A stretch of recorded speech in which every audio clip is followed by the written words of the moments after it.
한 여자 집사님이 몸에 암이 발견이 되어서 항암 치료를 받으려고 병원에 입원을 했습니다. 이 여자 집사님의 남편은 대기업의 임원이세요. 그래서 아산병원 VIP 병실 60평이랍니다. 혼자 쓰는데. 1인실 VIP 병실 60평을 혼자 쓰고 있는 거예요. 그런데 문제가 무엇인가? 항암 치료를 받으려면 백혈구 수치가 1000 이상이 나와야 된답니다. 그런데 이 여자 집사님의 그 백혈구 수치를 검사를 해보면 800밖에 안 나옵니다. 그래서 이 안타까운 사정을 들은 그 교회에 늘 같이 기도하던 그 그룹이 두 분, 세 분이 신방으로 오신 거예요. 병문 안으로 오신 거예요. 그래서 부둥켜 안고 이분이 평소에 무엇 때문에 아파하시는지를 아파하는지를 아는 그 집사님들이셨던 겁니다. 그래서 같이 끌어안고 기도를 해줬어요. 그리고 갔는데 그러니까 지금 이 의사들이 항암 치료를 하려고 매일 그 백혈구 수치를 잰 겁니다. 근데 그분들이 기도하고 가셨는데 백혈구 수치가 3000으로 올라간 거예요. 그래가지고 남편에게 우리 내일 항암 치료 받을 수 있겠다고. 근데 마지막으로 내일 다시 검사를 하는데 또 800으로 떨어진 거예요. 그거 이상하다. 그래서 3000 됐다가 800 됐다가 3000 됐다. 800 됐다. 이 몇 번이 반복이 되니까 의사들이 이해가 안 된다는 거예요. 도대체 왜 이런가 한번 남편에게 그 아내를 좀 잘 살펴보라고. 그래서 봤더니 교회 분들이 와서 같이 기도를 해주면 3000으로 올라가는 거예요. 그런데 시댁 식구들이 오면 800으로 떨어져요. 이 기가 막힌 거라. 그 시어머니가 와가지고요. 이 환자를 막 쥐어 뜯으면서 네가 우리 집에 시집 와가지고 우리 집이 이렇게 됐다고 막 원망을 하더랍니다. 그러니 시누이 시어머니가 오면 백혈구가 어떻게 될 수밖에 없어요. 수치가 떨어질 수밖에 없어요. 그래서 의사가요. 내가 명령을 내리겠다고. 당신 아내 살리고 싶으면 당신 그 시댁 식구들 접근 금지. 절대 병원 오게 하지 말아라. 그리고 누가 계속 와야 된다? 교회 식구들을 계속 와서 돌아가면서 기도시켜라. 그래서 그 백혈구 수치를 올려서 항암 치료를 받았다는 거예요. 제가 이거 정태기 박사님에게 직접 들은 이야기입니다. 여러분, 우리는 깨어진 세상에 살고 있어요. 죄인들이 모여 살다 보니까 어떨 때는 내가 가해자가 돼서 다른 사람들에게 손해와 피해와 상처를 입힙니다. 그런데 또 다른 때는 내가 가해자가 아니라 뭐가 돼요? 피해자가 되는 거예요. 그래서 내 잘못이 아닌데 그렇게 나에게 많은 악들이 행해질 때가 많은 거예요. 그래서요, 그런 일들이 나에게 일어나면 내가 피해자가 되면 내 마음 가운데 어떤 성을 쌓게 돼요? 원망의 성, 원통함의 그 성을 쌓아나가게 되는 거예요. 나를 이렇게 괴롭히고 내 인생을 비참하게 만든 사람들을 보며 내 마음 가운데 어떤 감정이 듭니까? 미워지고 뭐 하고 싶어요? 복수하고 싶고 원통해서 견딜 수가 없는 겁니다. 그런데 문제는 무언가 그 성에 오래 갇혀 있으면 갇혀 있을수록 뭐가 병들어요? 내 마음이 병들고 또 그런 세월이 오래되면 뭐까지 병들어요? 내 몸까지 병이 들게 되는 겁니다. 자, 그래서 오늘 우리가 살펴볼 건요. 이 원통함의 여리고성을 어떻게 무너뜨려야 되는가? 여러분 우리 가운데 이런 감정이 있습니까? 없습니까? 억울함, 원통함, 복수하고 싶음, 원망. 그런데 이걸 가만히 놔두면 어떻게 된다고요? 먼저는 뭐가 병들어요? 내 마음이 병들고 그 다음에는요. 몸이 병들어요. 그래서 이건 너무 중요한 문제인데 어떻게 해야 우리가 이 마음에 있는 이 견고한 요새를 무너뜨리고 자유해지고 행복해지고 건강해질 수 있을 것인가? 첫 번째는요. 공동체가 중요하다는 거예요. 뭐가 중요하다고요? 공동체. 앞뒤자로 인사하겠습니다. 우리는 기도의 동지들입니다. 아까 그 여자 집사님이요. 평소에 교회도 잘 안 다녀. 교회를 다니더라도 그냥 나만 왔다 갔다 해. 그럼 어떻게 됐을까요? 이런 아픔이 있을 때 나와 같이 기도해 줄 사람이 없어요. 그럼 어떻게 백혈구 수치가 올라갈 수가 있었겠습니까? 우리가 교회에서 그렇게 셀 모임 들어가십시오. 제재훈련하면서 서로를 오픈해서 서로가 무엇 때문에 눈물을 흘리고 무엇 때문에 그렇게 상처를 받았는지 이걸 다 이걸 까발리라는 이유가 왜 그래요? 서로 사정을 알아야 부둥켜 안고 같이 기도해 줄 수 있잖아요. 나를 오픈을 해야 이런 기도의 동지들이 생기는 겁니다. 여러분, 위기의 상황에 닥쳐서 그때사 비로소 내 기도 동지를 찾으려면 있어요, 없어요? 없어요. 언제 준비를 해야 됩니까? 평소. 지금 여러분에게는 이런 내 아픔을 털어놓을 수 있는 그런 영적인 친구들, 영적인 기도의 동지들이 있습니까, 없습니까? 있어요? 그럼 여러분은 행복한 사람들입니다. 복받은 사람들인 줄 믿으시기 바랍니다. 반드시 이 공동체가 필요합니다. 내가 너무 지금 지치고 힘들고 생명이 지금 다 소진되어서 일어날 힘이 없을 땐 누가 잡아줘야 돼요? 하나님이 붙잡아 주셔야 되는데 그 하나님이 위로와 치유와 회복을 누구를 통해서? 이 교회 공동체를 통해서 우리에게 그런 은혜를 베푸시는 줄 믿으시기 바랍니다. 자, 그런데 문제는 뭐냐 하면 이렇게 지금 공동체가 없는 분들이 있어요. 오늘 우리가 살펴볼 인물이 요셉인데 요셉은 나를 위해 기도해 줄 사람들이 있었습니까? 없었습니까? 없었어요. 게다가 그런 공동체가 있다고 하더라도 언제까지 우리가 그들에게만 의존을 하면서 살아갈 수가 있겠습니까? 내가 내 스스로 내 마음을 어떻게 할 수 있어야 돼요? 그 원통함과 원망의 마음을 내 스스로 건강하게 다룰 수 있어야 되지 않겠습니까? 그럼 어떻게 해야 되는가? 오늘 이 요셉이 우리에게 지혜를 줍니다. 여러분, 요셉처럼 그렇게 억울한 사람이 있었을까요? 요셉은 형들이 나를 팔아버렸어요. 그리고 그 보디발의 집에서 열심히 일한 죄밖에 없는데, 잘생긴 죄밖에 없는데, 그 보디발의 아내가 나를 유혹한 거죠. 내가 끝까지 나는 거룩하게 노했습니다. 그래서 억울하게 감옥까지 갔어요. 그리고 감옥에서 그렇게 죄수들 한 사람 한 사람을 잘 섬기면서 술 맡은 관원, 꿈을 잘 해몽해 준 거죠. 당신 복직될 겁니다. 복직될 때 꼭 나를 기억해 주십시오. 근데 가서 싹 잊어버렸어요. 그리고 나서 이 요셉이 국무총리가 됐잖아요. 애굽에 권력을 잡게 됐잖아요. 여러분 같으면 권력 맨 처음에 잡으면 뭐 하고 싶으시겠어요? 나 억울하게 내 눈에 피눈물 나게 한 인간들 싹 끌어다가 능지처참 시켜야 되는 거 아닙니까? 그런데 요셉은 그랬어요, 안 그랬어요? 그 마음 가운데 그런 원통함과 원망이 안 보여. 그 형제들을 어떻게 했어요? 선대하고 용서해 준 겁니다. 어떻게 해서 요셉은 그 원망, 원통함의 요새에서 빠져나와서 그걸 무너뜨리고 이렇게 마음이 건강한 사람이 될 수 있었는가? 오늘 본문에 그 답이 나오는 거예요. 자, 첫 번째는요. 따라해 보겠습니다. 원수 갚는 것을 주님께 맡겼습니다. 원수는 내가 갚는 게 아닙니다. 자, 19절 보시겠습니까? 같이 읽죠. 요셉이 그들에게 이르되 두려워하지 마소서 내가 하나님을 대신하리이까. 이게 무슨 뜻입니까? 나는 하나님을 대신할 수 없다는 거예요. 다시 말하면 나는 나 자신을 하나님의 위치, 누가 옳고 누가 잘못했고 누가 어떤 형벌을 받아야 되고 누가 어떤 심판을 받아야 하는 것을 결정하는 그 하나님, 그 재판관의 위치에 나 자신을 두지 않겠다는 거예요. 여러분 지금 내 인간적인 생각은 뭐예요? 내가 그 재판관의 자리에 가서 그 한 사람 한 사람을 다 심판하고 형벌을 주고 싶은 게 내 인간적인 마음입니다. 여러분 충분히 이해가 되시죠? 우리가 우리 마음 가운데 수도 없이 했던 것이 뭐예요? 우리가 스스로 어느 자리에 앉아 있어요? 재판관의 자리에 앉아 있는 거 아니에요. 그런데 요셉은 어떻게 했습니까? 나는 하나님이 아니다. 나는 저들을 심판할 권리가 없다. 스스로 마음을 그렇게 다잡은 거예요. 여러분 왜 우리는 재판관이 될 수 없고 왜 재판관이 되어서는 안 되죠? 팀 켈러 목사님이 이렇게 정리를 해주셨어요. 우리는요 하나님이 가진 지식이 없어요. 나에게 그런 해를 입힌 그 가해자가 어떤 인생을 살았길래 그 사람도 누구 때문에 그렇게 피해자가 되어서 눌리면서 살았기에 그 상처 때문에 인생이 언행이 그렇게까지 왜곡되어서 나를 괴롭혔는가? 나는 모르는 거예요.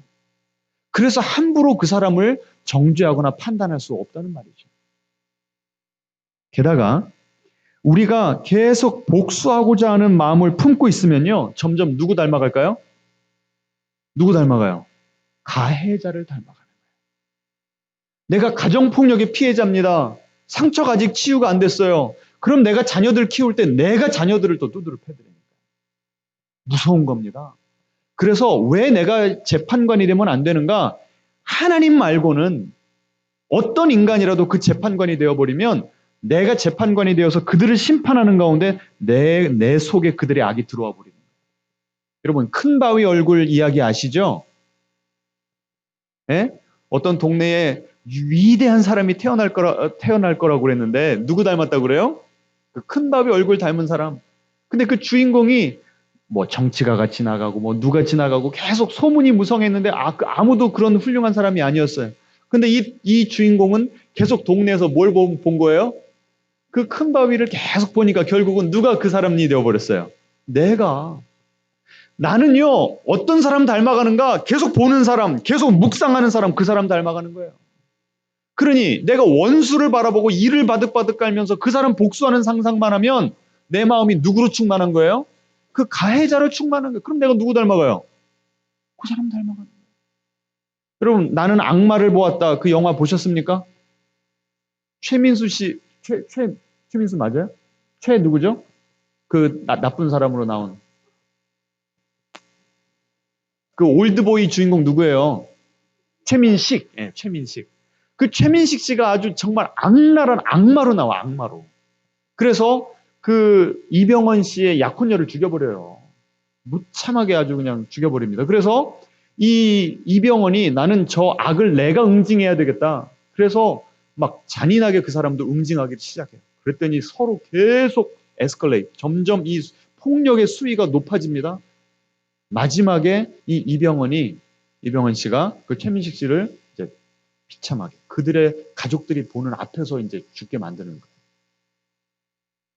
마지막에 그 이병헌 씨의 얼굴이 나오는데 웃었다가 울었다가 웃었다가 울었다가 점점 누구 닮아갔던 거예요? 최민식 씨, 그 악마를 닮아가는 거예요. 영화 제목이 뭐라고요? 나는 악마를 보았다. 그때 악마는 누구일까요? 이병헌 씨가 처음 봤을 때 악마는 누구였을까요? 최민식 씨. 그런데 영화 끝날 때쯤에 악마는 누구였어요? 나 자신인 거죠. 그래서 우리는 스스로 재판관이 될 수 없다고 하나님께서 말씀하시는 겁니다. 자, 성경 구절 좀 같이 읽어보겠습니다. 성경 구절 없어요? 네, 같이 읽습니다. 원수 갚는 것이 내게 있으니 내가 갚으리라. 하나님께서 말씀하십니다. 원수를 누가 갚아주신다고요? 하나님이. 그 다음 구절이요. 내 사랑하는 자들아 너희가 친히 원수를 갚지 말고 진노하심에 맡겨라. 여기 진노하심은 누구의 진노하심입니까? 하나님의 진노하심. 그리고 우리가 정말 잘못이 없는데 억울하게 당하면 누가 진노하신다는 거예요? 하나님이 진노하신다는 겁니다. 왜요? 하나님은 공의의 하나님이시기 때문에. 앞뒤자로 인사하겠습니다. 우리는 공의의 하나님을 섬기고 있습니다. 다시 한번 인사하실 때 원수 갚는 것이 우리에게 달려있지 않습니다. 주님께 원수 갚는 것을 맡기시기 바랍니다. 그래야 우리 내면이 강건해질 줄로 믿습니다. 자, 그러면 원수 갚는 건 주님께 맡겨서 주님이 언제 갚으실지 어떻게 갚으실지는 주님께서 책임지시는데 그러면 그때가 올 때까지 우리는 뭐 하면서 기다려야 되는가? 제가 여러 번 설교했습니다만 시편 109편의 기도를 드려야 돼요. 시편 109편이 무슨 기도라고 그랬죠? 원수 좀 죽여달라고 하는 기도예요. 여러분 그 기도 해도 됩니까? 안 됩니까? 예? 된다고 제가 여러 번 말씀을 드렸잖아요. 어떤 기도를 했다고 그랬죠? 원수의 아내는 과부가 되게 하시고 원수의 자식들은 고아가 되게 하십시오. 이 기도를 하는 거예요. 근데 저는요. 지금까지 이 기도를 많이 묵상도 했었고 해보기도 했었고 설교도 했는데 오늘 새벽에 또 새로운 걸 깨달았어요. 보세요. 저 원수의 아내를 과부가 되게 하소서. 이거는요. 내가 원수 직접 갚겠다는 겁니까? 아니죠. 그 원수 갚는 걸 누구에게 맡겨드리는 거예요? 하나님께. 그럼 나는 지금 그 원수를 죽여달라는 기도를 하면서 하나님의 하나님 되심을 뭐 하고 있어요? 인정하고 있는 거예요. 하나님의 하나님 되심을 인정하는 게 바로 뭡니까? 예배예요, 예배. 받아들이실 수 있겠어요? 저 오늘 처음으로 이거 다시 깨달았습니다. 그러니 저 원수 좀 죽여주세요라고 하는 게 하나님께는 뭐가 된다고요? 예배가 되는 거예요, 예배. 앞뒤자로 인사가 있습니다. 주님을 예배합시다. 하나님 앞에서 원수를 욕하고 원수 고자질하는 거, 이게 하나님께서 기뻐 받으시는 뭐라고요? 예물이라는 거예요. 예배라는 거예요. 그러니까 시편에 그렇게 많은 구절들이 저 원수 좀 어떻게 해달라고 기도하는 거 아닙니까? 여러분, 그렇게 기도하시면서라도 여러분이 지금 스스로 쌓아놓은 그 원통함의 요새, 원망의 요새에서 빠져나오게 되시기를 축원합니다. 왜 아멘 소리가 적으세요? 오늘 하나님께 다 일러 바치시기 바랍니다. 여러분의 원통함을 다 쏟아놓으시기 바랍니다. 이것이 하나님께서 기뻐 받으시는 예배가 될 줄로 믿습니다. 그러니까 첫 번째, 원수 갚는 건 누구에게 있다고요? 하나님께 있다. 자, 두 번째, 이 요셉이 붙든 게 뭐냐면요. 따라해 보겠습니다. 하나님은 악을 선으로 바꾸십니다. 이게 20절에 나온 내용이에요. 당신들은 나를 해하려 하였으나 무슨 뜻입니까? 당신들이 한 일은 악한 일이었다는 거예요. 나를 팔아버린 것, 아무리 당신들이 피해자였기로 나에게 그렇게 하면 안 된다는 거예요. 나에게는 씻을 수 없는 상처를 남겼다는 거예요. 하지만 하나님이 하신 일이 뭐라고요? 그 악한 일을 뭘로 바꾸셨어요? 선한 일로 바꾸십니다. 그게 바로 하나님의 전공입니다. 아멘. 우리가 볼 때는요, 우리 인간적인 관점에서 볼 때는요, 저 인간들이 나를 팔았기 때문에 내 인생 다 끝난 것 같아요. 회생 불가할 것 같아요. 소망이 없어 보여요. 여기서 무슨 선한 것이 나올 수 있느냐? 그러니까 원망하다가 미워하다가 막 내 마음이 다 망가지는 거 아닙니까? 내 몸까지 망가지고. 그런데 하나님은 뭐 하고 계시다고요? 그 악을 뭘로 바꾸고 계세요? 선으로 바꾸고 계시다. 따라해 보겠습니다. 어떠한 악도 하나님의 계획을 좌절시킬 수 없습니다. 지금 하나님이요, 우리 인생을 향한, 우리 가정을 향한 놀라운 축복의 계획을 가지고 계세요. 믿으십니까? 그런데 그런 나쁜 일들이 우리 인생 가운데, 우리 가정 가운데, 우리 자녀들의 인생 가운데 일어난다고요. 그러면 이게 이렇게까지 엎질러진 물이면 하나님도 어쩔 수 없어. 솔직히 그렇게 생각하면서 절망할 때가 있어요, 없어요? 내 인생이 이렇게까지 망가졌는데 이걸 가지고 어쩌란 얘기인가? 그런데 하나님이 전공이 뭐라고요? 이 악을 뭘로? 선으로 바꾸시는, 가장 좋은 걸로 바꾸신다는 거예요. 하나님의 지혜, 하나님의 능력, 하나님의 사랑이 거기 다 드러나는 겁니다. 하나님께서 그런 악한 일들이 여러분 인생 가운데 일어날 때 머리를 벅적벅적 긁으면서 큰일 났네. 제 인생 내가 처음 계획했던 거랑 완전히 틀어져서 어떻게 하나. 하나님께서 이렇게 걱정하실 것 같아요? 걱정하실 것 같아요? 아니에요. 하나님은 지혜가 무궁무진하시기 때문에 모든 경우의 수를 다 알고 계세요. 어떤 일이 벌어져도 궁극적으로는 누구의 뜻이 이루어지게? 하나님의 우리 인생을 향한 선한 뜻이 이루어지게 하나님께서는 지금도 한치 오차없이 이루어 나가고 계시는 거예요. 그렇기 때문에 우리는 우리 인생이 지금 형통한 인생이라고 믿는 것입니다. 따라해 보겠습니다. 나는 형통한 인생을 살고 있습니다. 왜 그래요? 주님께서 악을 선으로 만들고 계시기 때문에. 자, 성경 구절 보여주세요.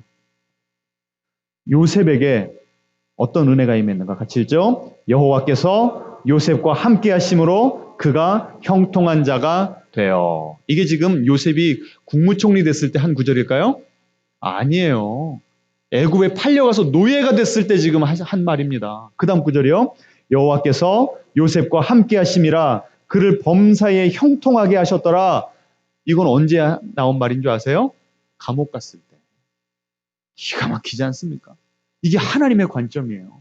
우리 인생은 더 이상 회생 불가야, 이걸로 끝이야, 나는 망했어 라고 할 때 하나님께서는 그걸 지금 놀랍게 그 재료로 삼으셔서 그 눈물을, 그 상처를, 그 아픔을 재료로 삼으셔서 놀라운 일들을 지금 만들어가고 계신 거예요. 요셉이 이 시점에서 자기가 애굽의 국무총리 될 거 알았어요? 몰랐어요? 몰랐어요. 그런데 어떻게 이 세월을 버티면서 그 미움에, 그 복수하고 싶은 그 감정에 내가 이 파묻히지 않고 노예가 되지 않았을까요? 이 믿음입니다. 지금 내 인생은 형통하다. 지금 좋습니다. 지금 잘 돼갑니다. 왜 이런 말을 할 수가 있어요? 하나님이 내 인생 가운데 역사하고 계시기 때문에. 앞뒤자로 인사하겠습니다. 참 형통한 삶을 살고 계시네요.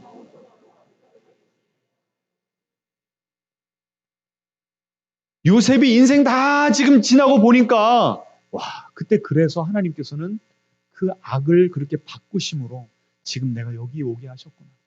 그래서 우리 가족들 70명만 살려낸 것이 아니라 가뭄 때문에 죽어가는 수많은 이들을 살리는 구원자로 만드신 거구나.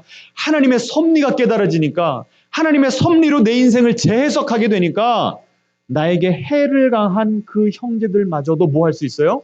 용서할 수가 있었다는 거예요. 그런데 문제는 이것입니다. 여러분이 지금 그런 저 산꼭대기의 정상에 올라와서 지금 여러분의 인생이 다 한눈에 보이십니까? 우리 원로 사모님처럼 나이가 그렇게 좀 지긋하시면 그렇게 될 수 있을 것 같아.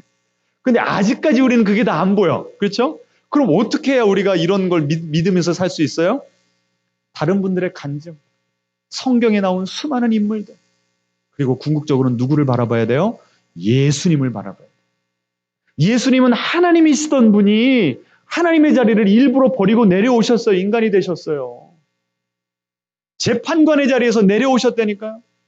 그래서 수많은 억울한 일을 당하시고 핍박당하시고 십자가에 못 박혀 돌아가시면서까지 저들의 죄를 용서하소서. 그들의 악을 당신의 선으로 다 끌어안아 버리시고 생켜버리셨어요. 그들의 악이 예수님의 선한 마음에 삼키워진 바가 되어버린 거예요.